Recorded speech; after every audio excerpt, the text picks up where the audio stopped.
morning! Welcome to Lemon Juice for the Soul. This is our regular midweek devotion.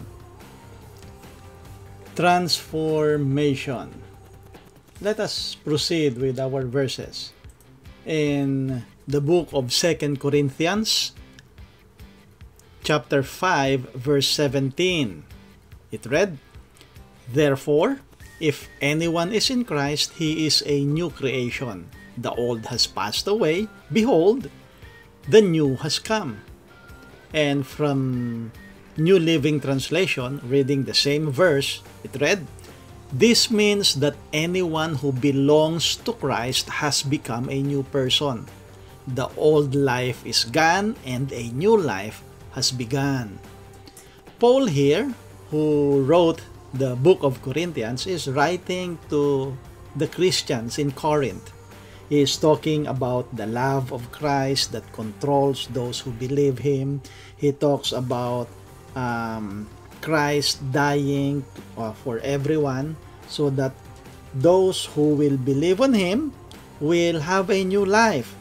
And Paul is also talking about living no more or no longer for oneself, but instead living for Christ. So having a different life, or a new life, or a transformed life. And with those, he wrote in the verse 17 the word "therefore," as if he is concluding after talking about those things. He said, "Therefore, if anyone is in Christ, or anyone who belongs to Christ has become a new person." Meaning everyone who believes in Christ, those people who surrender their life to Christ, now that they believe in Christ, they have a new life. Their life transformed. It's like the life of Paul. He used to be called Saul, but when he was Saul, he is the one persecuting those who are following Christ. And he is so devoted to stop the belief in Christ. So he went to Damascus to even imprison all those who follow Christ. But on the way going to Damascus, he met Jesus Christ in person. And he believed in Christ. And from there on, his life was transformed. So from Saul, who persecutes the church, to become an Apostle Paul, who now propagate the good news of Jesus Christ. And in the book of Galatians chapter 6 verse 16 and 15, it says, "It doesn't matter whether we have been circumcised or not. What counts is whether we have been transformed into a new creation. May God's peace and mercy be upon all who live by this principle. They are the new people of God." Here, Paul is talking to the Christians in Galatia, and he's telling them that it doesn't matter even if you are Jew or non-Jew. What is important, or what counts, is whether you had been transformed into a new life.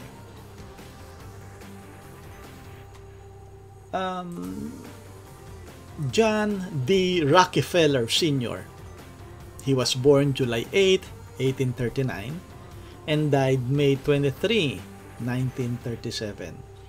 John D. Rockefeller Sr.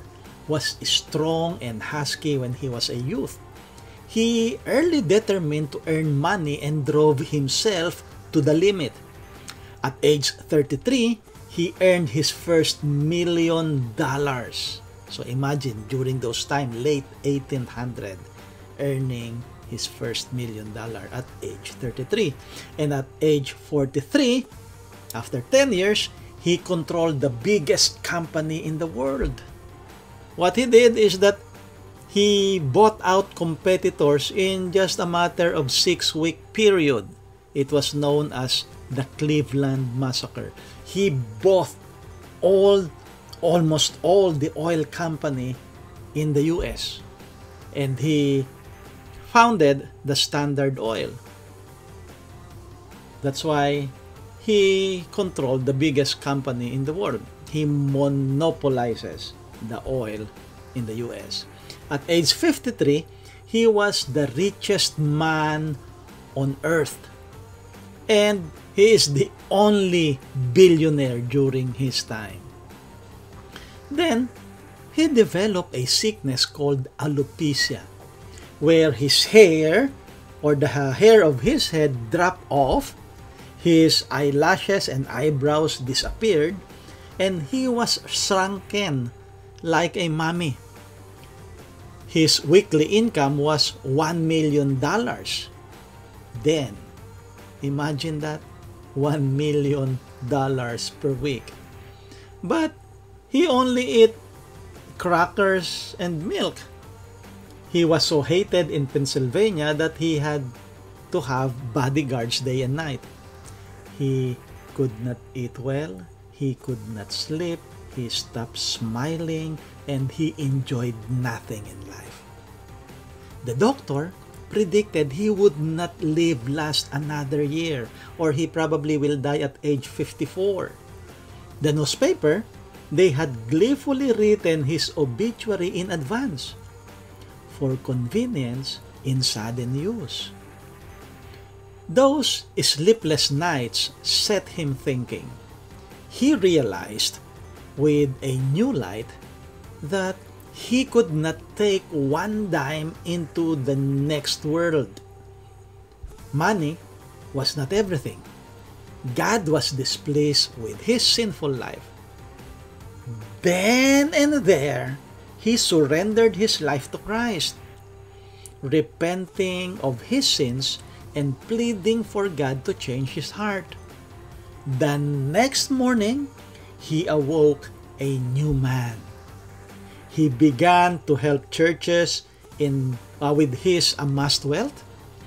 The poor and needy were not overlooked. He established the Rockefeller Foundation, whose funding of medical researches led to the discovery of penicillin and other wonder drugs. John D. Rockefeller Sr. began to sleep well, eat well, enjoy life.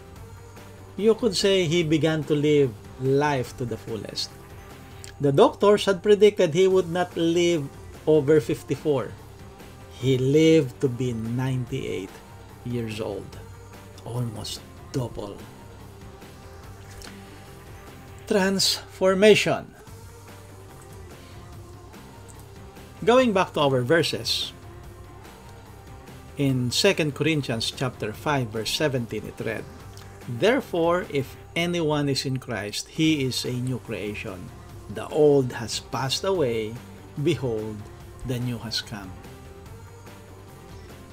New life, new creation, transformation will happen if you will be in Christ, if you will believe Christ, if you will accept Him as your personal Lord and Savior. And again, in Galatians it says, no matter who you are, what counts is whether we have been transformed into a new creation. Are you looking for something? Are you searching for something you don't even know? Is your life empty? You need Jesus Christ. You need to believe Him, and He will give you a new life. Let us pray. Heavenly Father, we thank you for this morning. Thank you, Heavenly Father, for your word. Thank you, Heavenly Father, because you loved us so much, and you wanted us to have that new life. And that new life, that transformation can only be found in your Son, Jesus Christ. Heavenly Father, I pray for those who will be listening this recorded message, that may you touch their lives, may you open their hearts, open their minds, open their eyes, that they may see that the only answer is your Son, Jesus Christ, and that they need to believe and accept Jesus Christ because Jesus did everything already. What we just need to do is to believe everything that He had done on that cross. This is our prayer in Christ's name. Amen. Good morning!